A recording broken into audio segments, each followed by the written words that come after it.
Napilitang pagbigyan ni Eddie si Rona. Hindi dahil naniniwala siya sa espiritista kundi dahil masiyahan man lamang ito.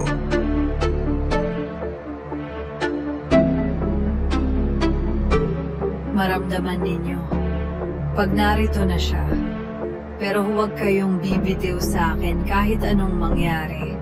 Hawak-hawak tayo.